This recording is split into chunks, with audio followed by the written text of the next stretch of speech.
Well, hello and welcome back to another episode of The Metagame.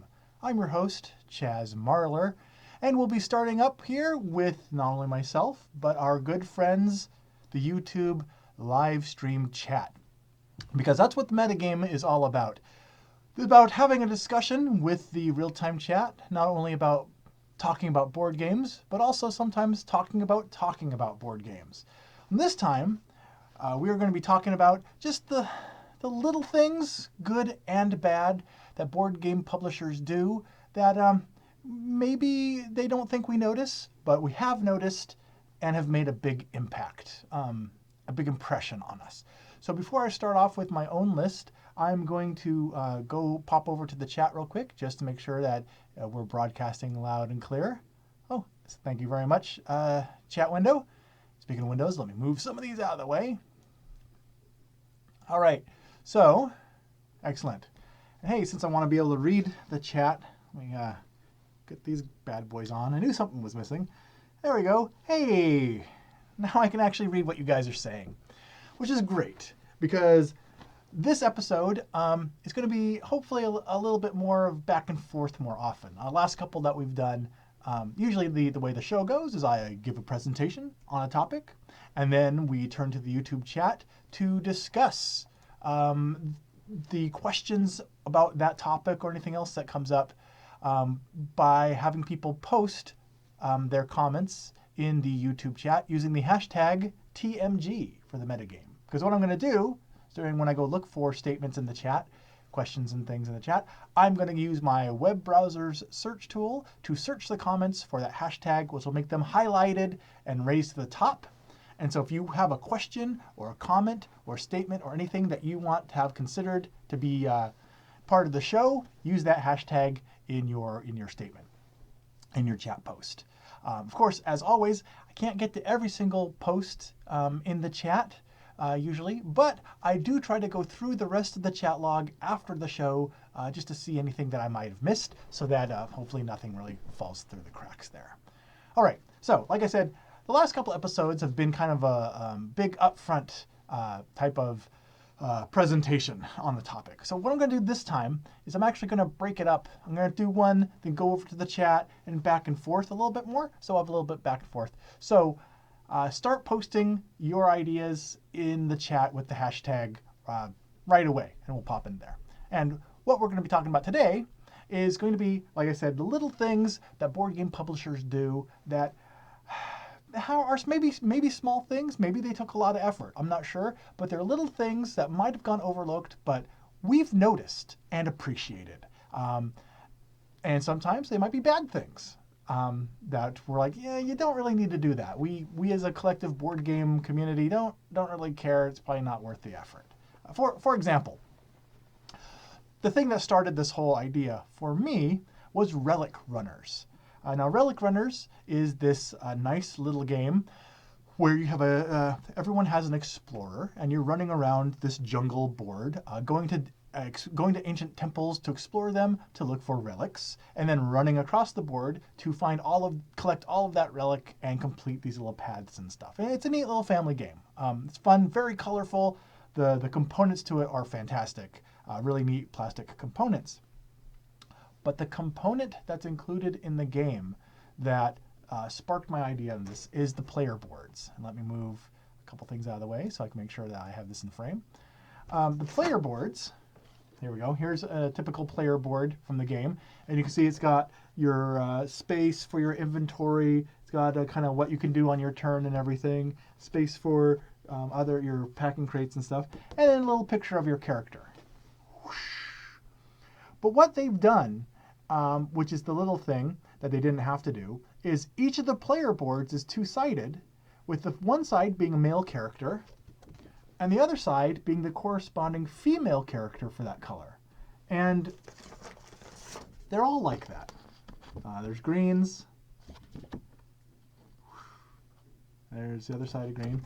And so it was that little thing, having the male and female characters on each side of the player sheet, that made a big difference, because it seems one thing that a lot of publishers designers and even players sometimes forget is, 50%, if not like 50.08% or something of the world's population is female. So half the people out there, if you flip a coin, odds are half the people out there playing are going to be female and maybe will want a female character. But lots of times it seems like that's an afterthought instead of being something that's on the forefront of the designers. So that little thing by Relic Runners, I noticed, and I know others have noticed, and it made a big impact and impressed me, and it's something that I've started to look for in other board games and makes me appreciate Relic Runners all the more. So kudos to the designers for Relic Runners for that little thing that maybe we didn't notice, but some of us did notice.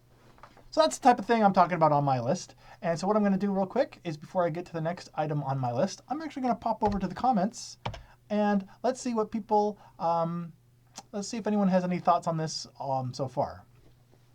Hello, everyone. Okay. Hey, as always, with the comments, we'll start with Kabuki Kid, who is regular here in our comments section, who starts us off with a little thing that we usually like, but is also fairly useless, is a cool start player token that's way overproduced. That is a really good one. That's not one that was on my list, so kudos for coming up with one that I didn't. Yeah, I don't know what it is about having a start player token. I believe there's the game Snowtails has a big dog paw token that I'm not even sure if it's supposed to be the first player token or if the documentation in the rulebook says, hey, we included this big, huge dog paw token. Do whatever you want with it. I can't remember if it's supposed to be first player token or just thrown in there for fun, but I've noticed that. I think the winner for best first player token, this could be a list all in itself. The winner for best first player token, I think has to go to Evolution, who included a big wood, like almost half-inch thick, big green wood dinosaur token that serves no other purpose in the game than just to be the player token. That is amazingly overproduced and impressive that Evolution by, I believe, North Star Games has that as their first player token. At least they did in the first edition of the game. I don't know if the second edition of the game continues to have that. Chris mentions, I love convenient reference cards or quick rules sheets. Oh, yes. Yes, that's, I do too. If a game can, lots of games will have maybe a reference on the back of the rulebook, which is nice.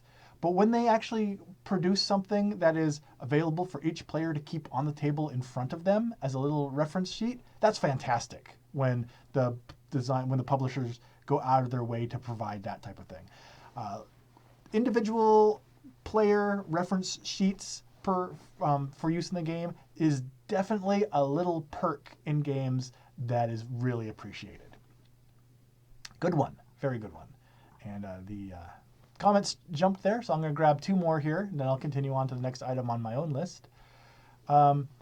Luca mentions the new box for Through the Ages, the space for the cards when they are sleeved.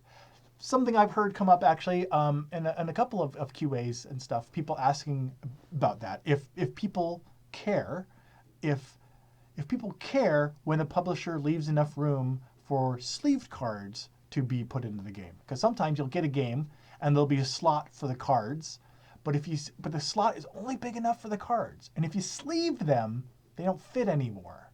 And I know there's kind of I've seen a debate, some people going, I don't care. I'd throw away the inserts, or the game fits the pieces that it came with. But definitely, I think that fits our list of little things that the publisher can do that people will notice and appreciate. So yeah, leaving space in the insert for cards to still fit after they've been sleeved. That's an excellent one there, Luca. I agree with that. Alan mentions providing storage baggies. They're always appreciated. Yeah, that's definitely true. I'm always, I hadn't thought of any of these for my own list, so these are all fresh ones. That's excellent. One thing I'm always impressed with is not only when there are storage baggies provided, but when they just like have a pile of them rubber banded and there's more than you actually need. Like you'll divvy up the components into baggies the way that you think that they should be divvied up, and you still have some extra bags left. That's always fantastic. It's like, wow, I don't know what you wanted me to do with these other bags, but I have more bags. But even more than that is if the bags are the thicker 4mm plastic instead of 2mm. Oh yeah, if we're bringing up bags, you know I'm going to mention this. Most bags, I'd say 99% of the time, you'll get just normal 2mm bags, and that's fine. But every now and then, you'll crack open that game, and there's the thicker 4mm bags that they've provided. Oh, that is a publisher that you know really puts some care into the extra accoutrement that they include within the games. They include those 4mm bags. There's no question that they really put some thought into the design of the components that they put in that box for you. So anyway, those are some excellent ones. Let's hop back to what was the next one on my list. I have a good and a bad based on the same game. One of the first big Kickstarter successes, I believe, was a game called Alien Frontiers. And it's a worker placement game that uses dice. You have these different areas on the board, and you will roll dice, and they are your spaceships. And based on the number that comes up on the dice, 1 through 6, you can place these dice in different locations to do different actions around the board. And the object of the game is to develop enough resources that you can go and colonize Mars. So you're doing these things to go and put little cities and such onto Mars, and it turns into kind of an area control at that point. Well, I'm not sure if these were Kickstarter upgrades or if this is just how it is with the current version of the game, but mine came with, for the cities that go on Mars, instead of little cardboard chits or tokens that would go on Mars, which would have worked fine, mine included these little plastic cities. Now, that's cool enough, having little plastic cities go on to the map.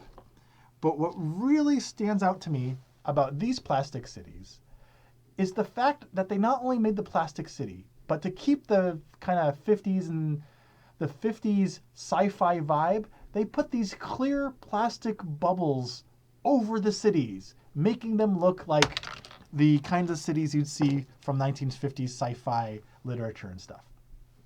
And so it wasn't, the reason that these are on my list is not just because they gave you little plastic cities to put on the board, but because they went through all the trouble to add the clear plastic bubble over the city, just bringing out the little theme all the more. So kudos to Alien Frontiers for going out of the way to make their little plastic cities have that little extra touch of the little plastic bubble. That has always impressed me about Alien Frontiers, and seeing that out on the board, and it's one of those components that I love seeing on the board, but also one of the components that I think about when I'm not even playing the game. I'm wondering how I could fit them into other games. My dogs apparently are, I don't know if you can hear that, but they're thinking about it too, and they're really, really excited about the idea. All right, so however, still on the topic of Alien Frontiers. Again, I don't know if this was a Kickstarter bonus or something they were trying to do with the latest edition of the game, but I believe that Alien Frontiers, they were going to replace the normal square, cube, six-sided dice with these fancy little rocket dice that were actually shaped more like rocket ships, but they were actual rollable dice. But I believe that they ran into countless manufacturing problems and delays, and I think they may, I'm not 100% certain, but they may have just canceled that idea completely at this point. They may have said, sorry, we just cannot produce these rocket dice and get them to turn out the way that we want. And the thing with the rocket dice is, if you have something that's already kind of that tube cylindrical shape, it's going to be really easy to bump and change its facing. So I always wondered, when they were talking about and developing these rocket dice, I was always wondering, is that something that people are asking for? One of the things that I've talked about, little things that they do that people notice and appreciate that they might not have thought of, but are rocket dice actually something that we would appreciate, or is that just overkill and unnecessary in the first place and more trouble than it's worth? I'd like to know, to me, I'm in the camp of the rocket dice. Surprisingly enough, for how much I love components, the rocket dice idea never really did anything for me because I always thought they'd be more trouble than they're worth. I mean, a dice, you want the dice to be functional as a dice first instead of being fancy first. You want the function over the format. That's what's more important with dice.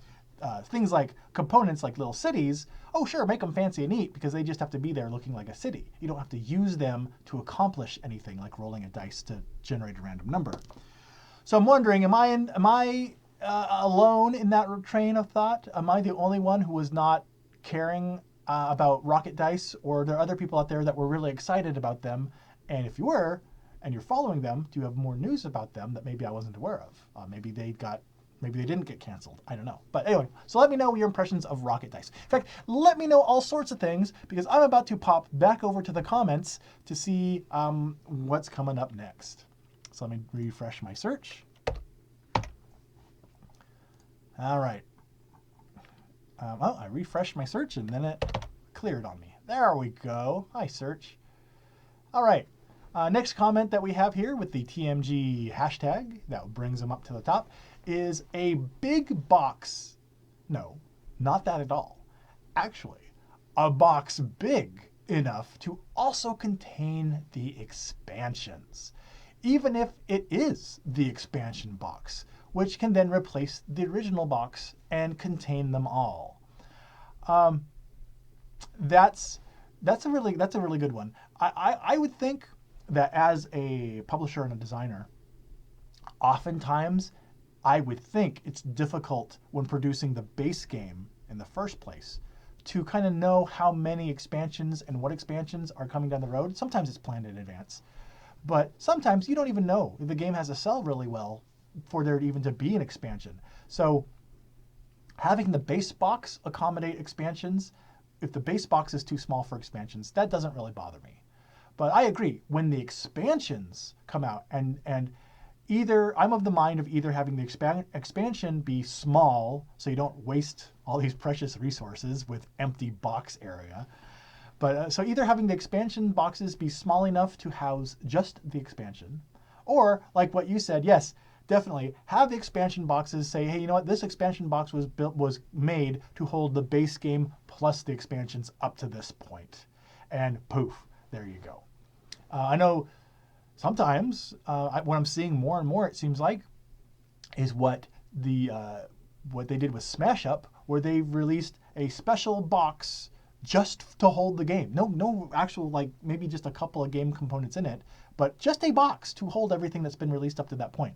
I think Guildhall and Smash Up Guildhall, I think, is doing that same thing, where Guildhall is releasing like a quartet of releases based on a fantasy kind of theme for the Guildhall game, and the 4 fantasy expansions, I believe, are going to fit in this box that they are releasing, just the box, just to fit those things. So I don't know if that's a trend we're seeing. I don't know if that's a good thing or not, but it definitely fits this theme of little things that publishers can do and designers can do, little things that we might not have thought of that maybe we really appreciate. So, all right.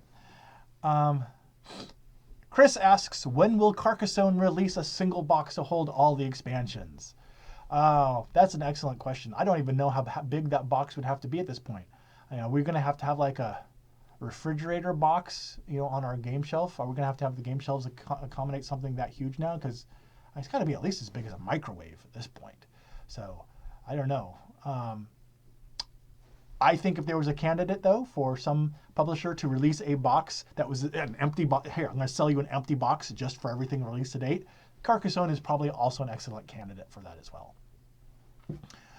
Nyrus Interactive, hello, sir, chimes in with, in Welcome to the Dungeon, I loved that they had an extra card that contained a QR code that led me to see more of the artist's work.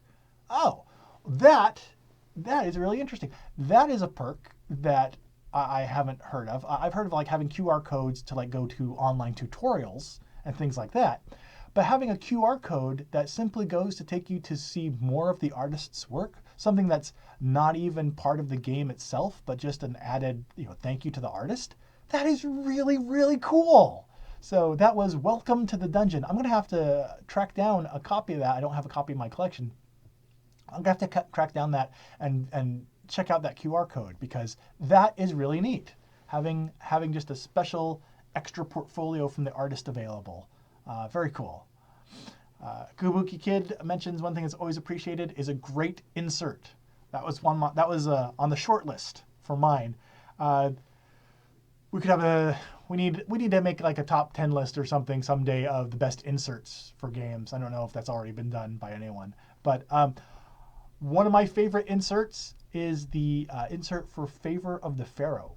That is an excellent insert. The only problem with it, to me, and I may be missing something and I may be in the minority here, is as excellent and well thought out of an insert as the Favor of the Pharaoh insert is, there's more variety in the tiles that are available in that game than there are spaces in the insert.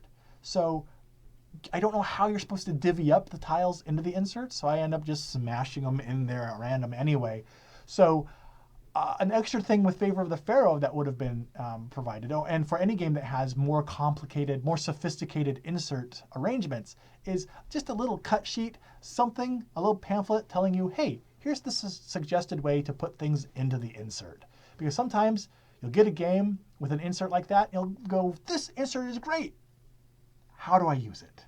And then you end up with your game just kind of dumped into the box, sealed up, and then buried in the backyard. And that's no fun for anyone. Because you get your game out and you got to brush all the dirt off. Or hose it down, and then it gets the cardboard wet. That's a headache. Let's turn back to the chat, though, because I don't know where I was going with that, to Jonathan, who mentions having easily searchable online rules, especially in a wiki format like Infinity does. Excuse me. Yeah, I always, that's a really good one. And because I always appreciate when a game company has the foresight to post a PDF of their rules online. I don't understand why any company would not do that thing. And I'll tell you why. Because publishing your rules online, I can see how a company might say, if we publish our rules online, people are going to read our rule book and download our rule book, then have the rules and not need to buy our game, because now they know how to play it and there's no reason for them to actually buy the actual copy. I think that is complete malarkey. If that were true, anyone who watches a game review and learns how to play it wouldn't need to buy the game. Anyone who watches an online tutorial wouldn't have to play the game. Anyone who goes to a convention and plays it with a friend and then comes back home because, well, I know how to play it now, they wouldn't have to buy the game because they know how to play it. Having the rules online actually sells more copies of your game. And I know that for a fact because if no one else in the world does it, I have purchased copies of games because I was able to find their rules online. Part of the research process for me when I find a game that I'm interested in is to go online and look for the rules. And I'll read through it. And more often than not, I will get more excited about the game, not only because I can see the components that are in it and how they work together and how the game is going to play, but also a little bit of that extra appreciation of, hey, this company had the foresight to make this available to me, so they are supporting this game. They're doing stuff to back it and get and market it, and they are standing behind it, supporting this game, promoting it in this simple little way. It's something that I know at least I have noticed and makes a difference in my purchase decisions. So yes, Jonathan, double underscore for that comment. I totally agree. Having an easily searchable online rule in a wiki format or even just a PDF definitely is something that is appreciated and noticed, and it can affect the buying decision. Here's an update on Evolution from our previous discussion about its overproduced wooden dinosaur first player token. Kabuki Kid mentions, maybe it was the Kickstarter version, but Evolution had several start player tokens of different dinosaurs to pick from. Oh, wow. So they even made different dinosaurs at one point? That must have been the Kickstarter, because I didn't get mine through Kickstarter, and everyone I've seen has just been a big Brachiosaurus. But wow, if they made different ones, they really went overboard. They created a whole bunch of different dinosaurs. Jason Walker, hey, mentions the legendary Marvel board includes a chart, on how to set up all the different amounts of cards to go into the decks during setup. That is a really good one. Yes. So Marvel Legendary, the board and the nice neoprene rollout mat. That's true. One thing I've always noticed on that is the board has all the slots where you'll put the cards while you play, which is really nice. It adds a nice little touch to the game.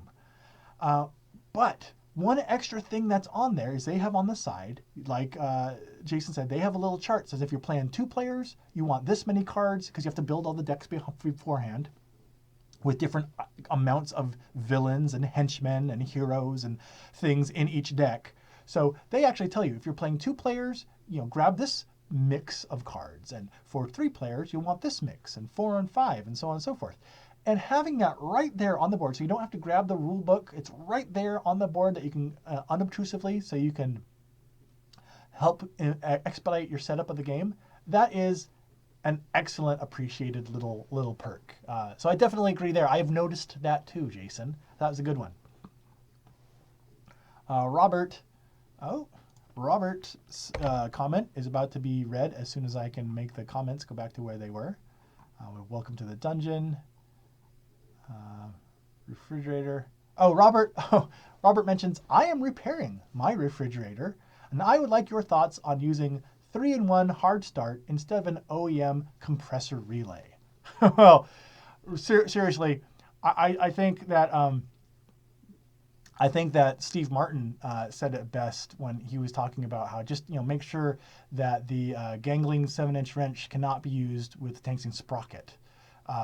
So make sure that you use the right sprocket and the right gangly fringe. So if you get that in place, just follow Steve Martin's advice. You can't go wrong with that or any other like plumbing or home appliance need. So hope.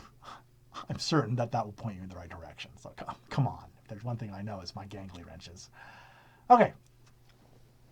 Ooh, Chris mentions one thing that he notices and appreciates is the artist's name on the box. Now that's an interesting one because that's something that I never really thought about until just a couple months ago. And the artist's name on the box. Follow-up question though, what if a game has multiple artists? Do we need a big, huge paragraph full of artists' names on the box, which is not necessarily a bad thing. I'm just wondering how that would be is there a cutoff to X number of artists means too many to put on the box? Another thing that brought this onto my radar recently, which I did not know, is I believe that when publishers sell a game in Europe, there is a rule in Europe that in order to sell your board game in that region, the artist's name must be present on the cover of the box. I believe it's a rule of the European Union or something, some sort of credit thing. So, fun factoid there, if you didn't know that, and because I certainly didn't before I started working with a publisher to do some of the graphic design for their games.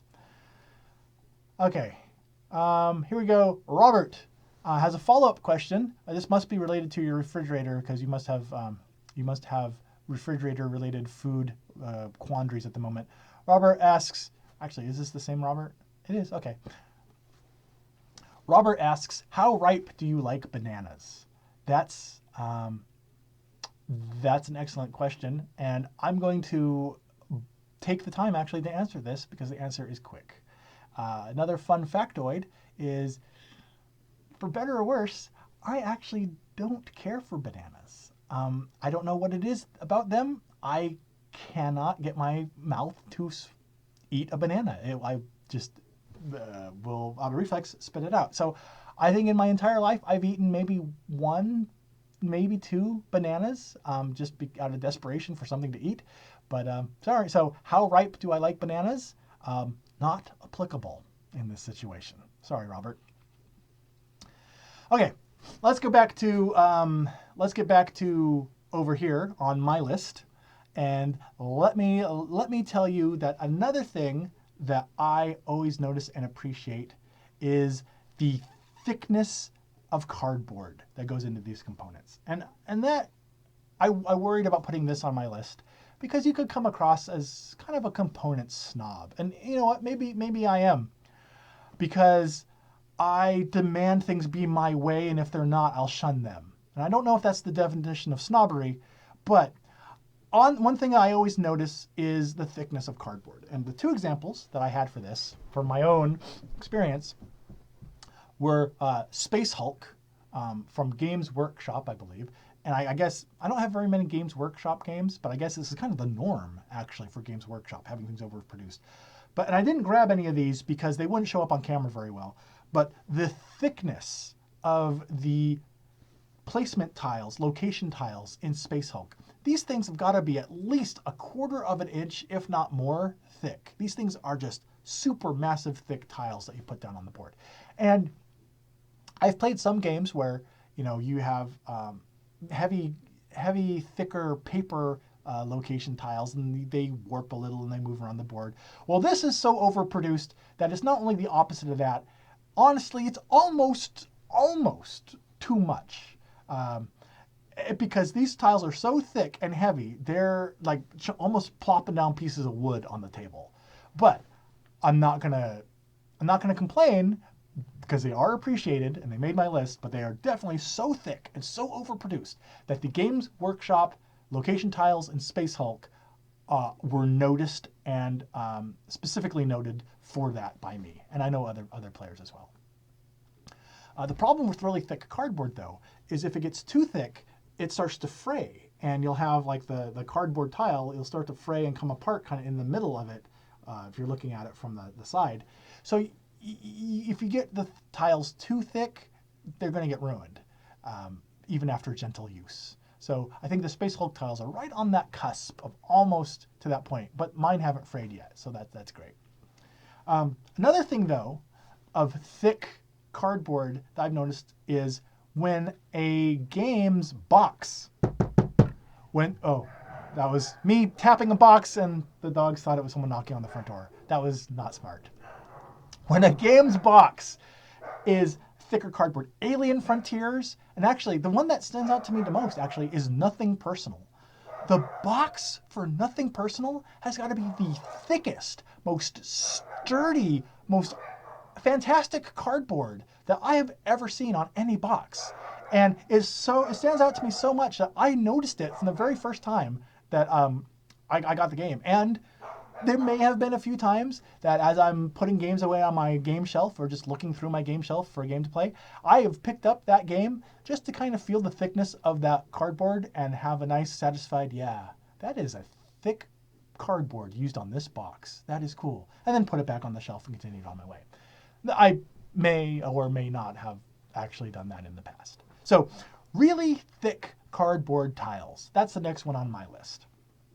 So let's move over back to the chat here. And even though you can't see it, it is over here on my monitor. So in case you were wondering, if not there. It's, yeah, so come on. All right, Kabuki Kid mentions that she appreciates custom dice. Yeah, that's, to me, that's a good one. Also kind of a given at this point. I'm going to come back to this in a minute about it being a given. But if you have a game at this day and age that utilizes dice that are used in some unique way, I think it's expected now that they're going to be custom dice. And again, I'm going to come back to this in a minute. But for now, I'm going to move on to the next couple of comments. Jason mentions stackable components. Stackable components are great, like the ships in Cosmic Encounter. That is an interesting one. Yeah, that's a good point.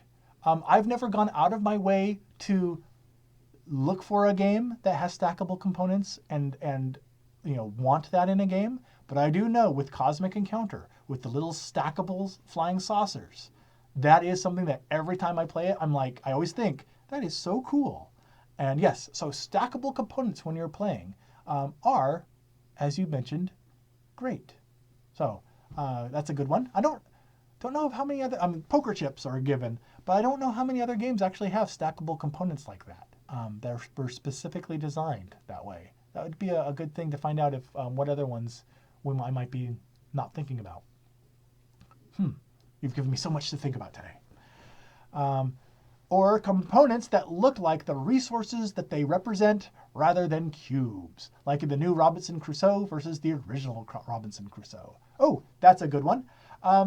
I left that off my list because it seems to me that many times through Meeple Source or other things and the Stonemaier Games resource packs, which are amazing, you can actually buy resources that look, like the things instead of cubes, but those are usually made available through these third parties, at least in my experience.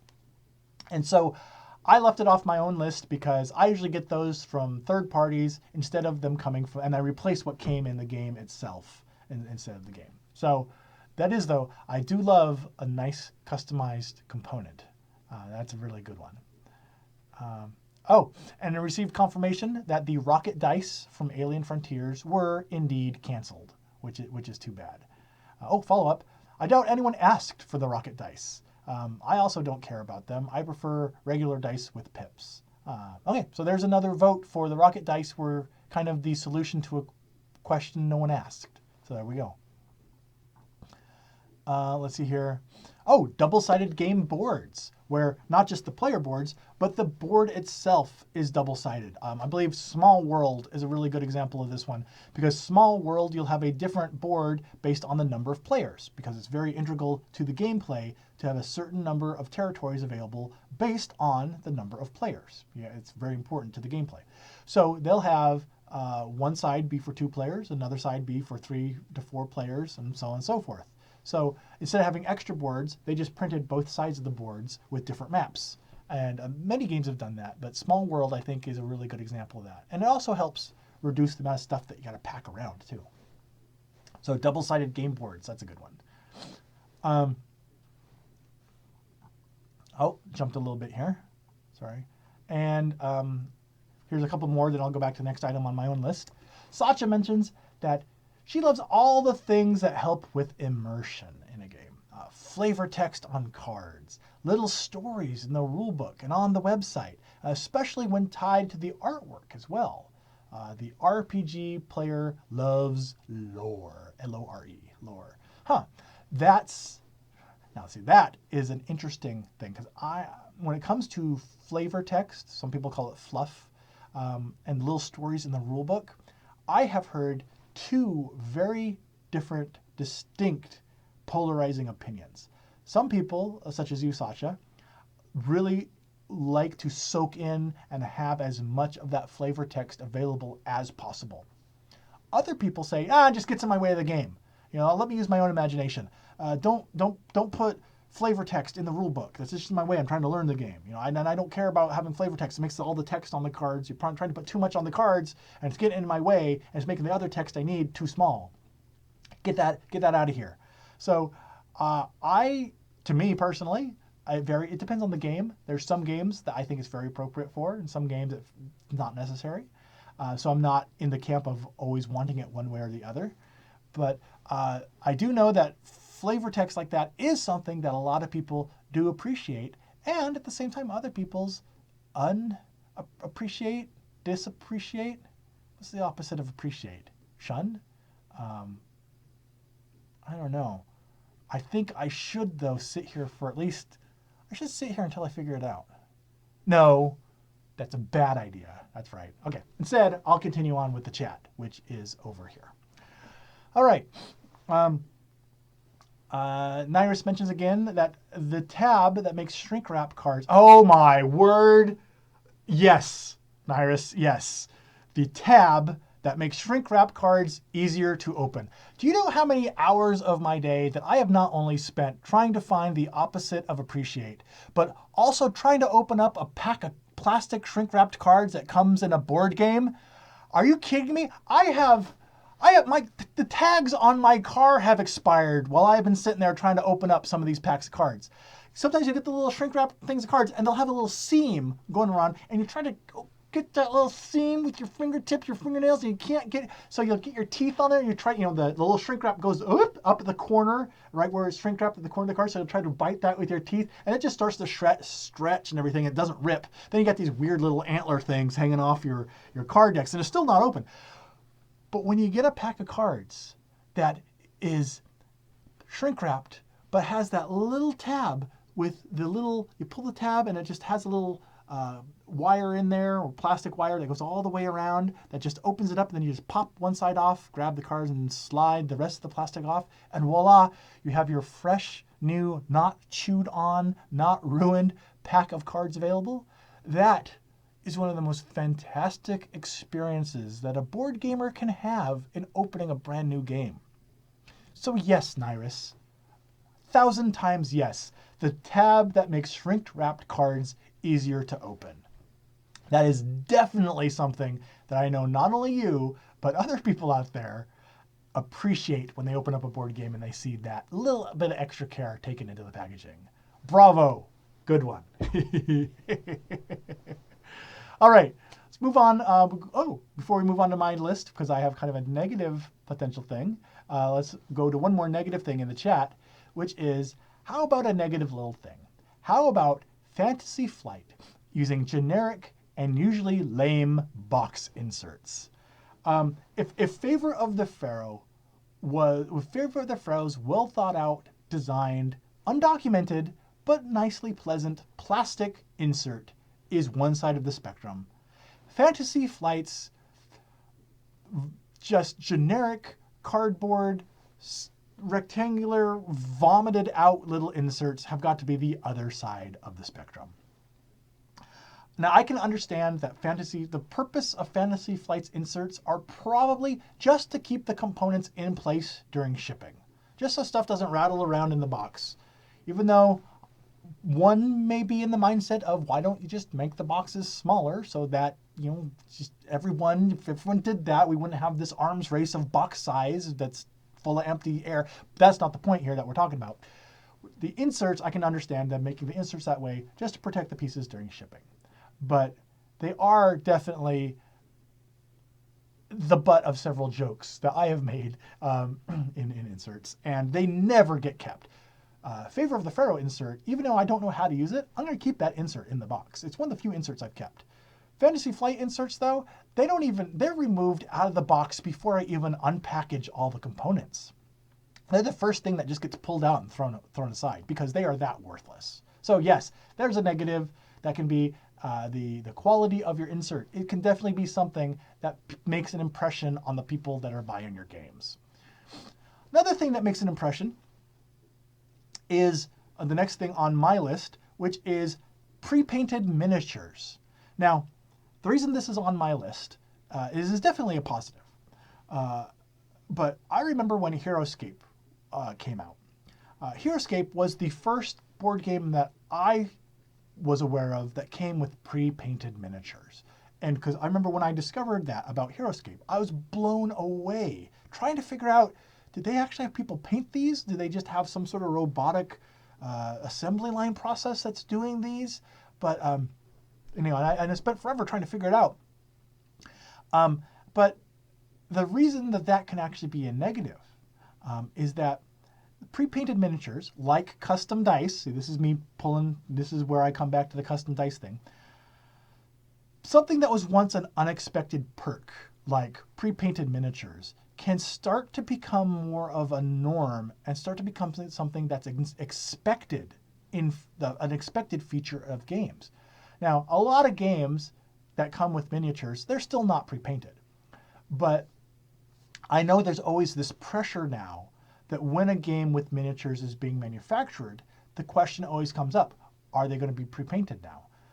And it's a new thing that designers and publishers and manufacturers have to start thinking about. It has to be one of the things on their radar. And if they check no, we're not going to have them pre-painted, okay, that is no longer seen as a positive thing, but instead of being an unexpected perk, having them be unpainted is now like, oh, you're just taking the easy route then, and you're okay, you could have done it, but you didn't. So now I'm going to see this production a little bit less positive light. So while painted miniatures are fantastic and a thing that's noticed and appreciated, I worry that it's becoming more the norm and is actually causing games that don't do it to be detracted. And so that's why pre-painting of miniatures, pre-painted miniatures, that's why that one made it onto my list as both a positive and a negative. All right. And I'm going to reset my search here, and let's see if I can find where I was located here. Let's see. Oh, well, we went way back. Welcome to the dungeon. Boxes. Immersion. Okay, we're almost there. A little zipper bag, like with Hive, that can be used to contain the entire game to easily transport it so you can leave the box at home. That's an interesting one that I did not think of. I personally, I think that's a good one, because the game itself doesn't come in a little zipper bag or a little pouch with a drawstring. It's not that the game is sold that way, it's that it includes that as one of its components so that you can ditch the box and take it with you. That is a good one. I've never been a super big fan of the drawstring pouches. Simply because when I carry a game in one, I stop every 2.5 minutes to unpack and check to see if the little drawstring has come apart and the game pieces are starting to fall out. I'm super paranoid of that. So I'll tighten it back up as much as I can and tie a knot in it or something and put it back. And then about 2 minutes later, oh, let's check that. And I'll open it up and I'll pull it out and I'll shake it to make sure the drawstring hasn't come apart. So I personally am not a super big fan of the pouches with the drawstrings or the zipper bags, but I do understand how having that available as an option is definitely something that is appreciated because it makes them more portable. All right, let's see here. How about free material to add to a game from a publisher, like extra scenarios to use with Robinson Crusoe? That is definitely a little perk, even if they're online. Because if something included in the box or sold separately, you got to worry about manufacturing and shipping. But if they're available online, you still have to design it and create it and everything. But once it's out there, it greatly reduces the cost of distributing it. So yeah, free material. That's also a way for a publisher to show that they are supporting this game and continuing to have it on their radar and produce content for it. Definitely having additional material for it online. Jonas mentions Queen Games sometimes provides an image on how to fill the insert inside of their box. Bravo, Queen Games. Anybody that provides an image of how stuff should be put away in the box, I always appreciate that. So Queen Games, I'm going to keep an eye out for that, actually, the next Queen Games game that I get here. I'm going to put you to the test, Jonas. And if you're wrong, you can bet that I'm probably not going to say anything, because by that point I'll probably have forgotten about this conversation. But I'll still be looking and smiling when I see it. Equip Kilt pulls this out of a kilt pocket. Anytime a game box comes with its own plastic Ziploc bags for the components. I have a variety box full of them that I use when sorting everything, but it's nice to see them add them on their own. Yes, and if we go backwards in time, I believe that the baggies were mentioned before, but so here's another vote that extra baggies in a game are appreciated. So we have come another vote showing that lots of people actually noticed that. So thank you, game publishers that do that. How about, here's 3 in a row right here, high card quality, especially if the cards are for hidden roles and or they have black borders. Yeah, that's trying to think of a game that had really flimsy cards. I believe it was the initial printing of the Versus card system. The cards were disappointingly thin to the point where if you just played the game normally, the cards would rip like the first time or two that you played. I think they fixed that. They had a lot of card quality problems. But yeah, so yes, high quality cards might be one of the things where if they have high quality cards, you don't really notice it. It's one of the things you don't notice until it's not there. So appreciating the high quality cards that we do get is something that I keep an eye on. It's something that's on my radar now that I've seen some of the lower quality ones. Also, publishers that invest in having an online video to teach the game, like Rodney Smythe videos. Rodney Smythe. I don't know how to pronounce that name. I'll have to go online and watch it pronounced or something like that. But in the meantime, I'll continue on.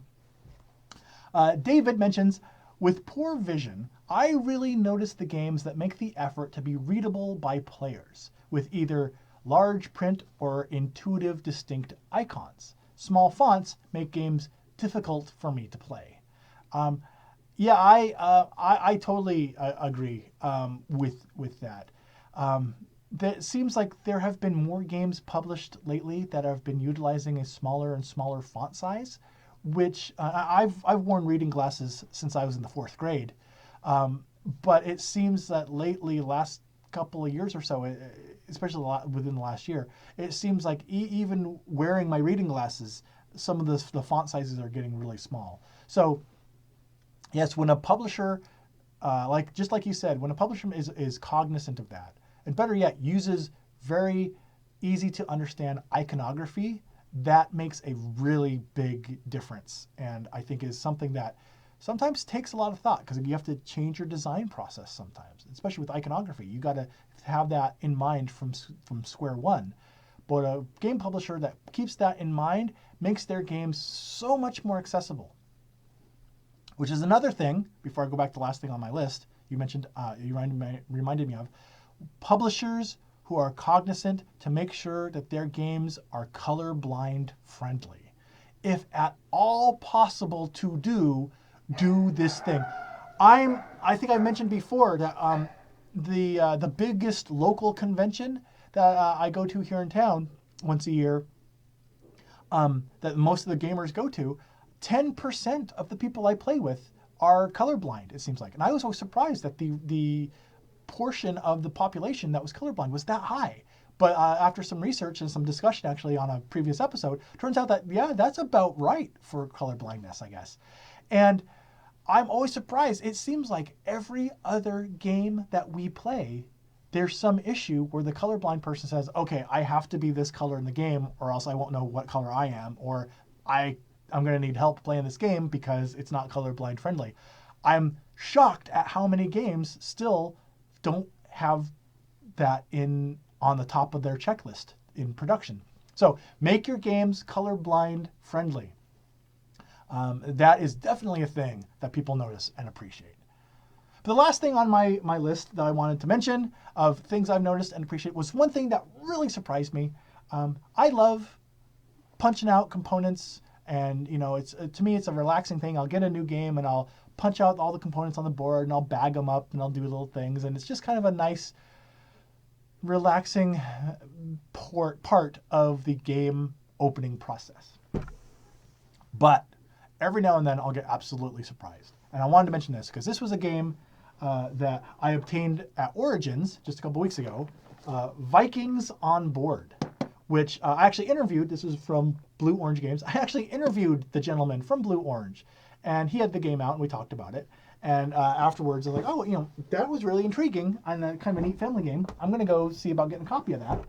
So when my copy arrived, I was surprised to find that if you drop it on the floor, it will fall apart. But if you're careful with it and you take this initial cool insert out, all of the little cardboard ships in Vikings on Board, they all came pre-assembled. And so I was prepared when I didn't know this. I was prepared when I got the game to spend in about an hour and a half punching out the little cardboard ship pieces and assembling them all, which, comes with the territory. At least I thought it was going to come with the territory. But when I got this game, they were already all put together. So you get the game, and instead of spending that hour and a half preparing the game, you can get right to playing it. And so I got to admit, it was a little bittersweet. It's like, oh, I kind of wanted to punch out everything. But not enough that I don't appreciate it. Looking back on the amount of little ships that they have, it's like, okay, yeah, thank you guys. I'm really appreciative. Whoops. I'm so appreciative that you did this. I'm gonna throw your game components on the ground. So there we go. I'll put these away. So yeah, it's extremely rare. I don't know how much extra labor that requires in a game. I don't know if they did it specifically because there's so many. You know what? You live here now, Vikings on Board. You can just live there on my table. I don't know how much labor that took, or if they did it just because it's a family game or what, but it was something that I definitely noticed with Vikings on Board and surprised me and gave me kind of a warm fuzzy for the game and the company. So bravo to Blue Orange for having the pre-assembled pieces in Vikings on Board. Definitely was something that surprised me and stood out to me. All right. Let's grab a couple more questions, comments from the chat, and then we'll wrap things up in the next 5 minutes. Let's see here. Oh, someone just mentioned games that are colorblind friendly, which must be right where I left off the comments. Jonathan is here to say that I really like when games have odds in the reference materials, like Love Letter telling how many of each card there are. Oh, that's useful. Now, you mentioned odds. Now, are you saying just of what the ratios of the cards are, or taking a step further and having games that say, hey, the odds of being able to pull off X are Y, or this is the recommended strategy. I've seen a couple that actually have recommended first strategies in them, which kind of ties into that, which is something I hadn't thought of. So yeah, definitely odds, recommended first strategies, card ratios, those definitely are things that could be really unexpected in a rule summary. But yeah, definitely appreciated when they pop up. That's a good one. That's so underutilized, I didn't even think of that one. Let's see, games that come sorted and no need to punch counters, all ready to go right out of the box. That is a good one. I can't think of a single example, though, of a game that does that, though. Something that comes all pre-assembled. If I think of one, I'll show it on the show. But thank you for that. Yes, fits right into the Vikings on Board that I just showed. And let's see here. Noonie Kurt mentions, I cannot confirm that the artist's name has to be present on European box covers. I'm from Austria, and on most of the German editions I own, only some have the artist on the cover. That's good. I'm speaking only. I don't know if it's something that every country in Europe requires, or only certain ones, or even if it's a requirement or just a recommendation. All I know is I was assisting with the graphic design, box design of a game last month, and I was told you have to put the artist's name on the front of the box or we can't sell it in Europe. So there you go. That's the entirety of my experience and how I drew that conclusion. So I may be full of horse feathers there. I don't know.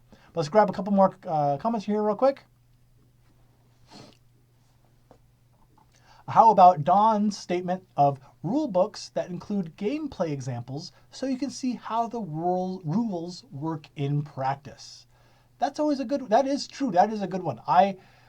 Those are nice too. I especially like when they're in little callouts that are designed a different way in the rule book, so that you can instantly tell, oh, this is just an example. So if you get it, you can skip it easily, and you're not missing anything else about the rules.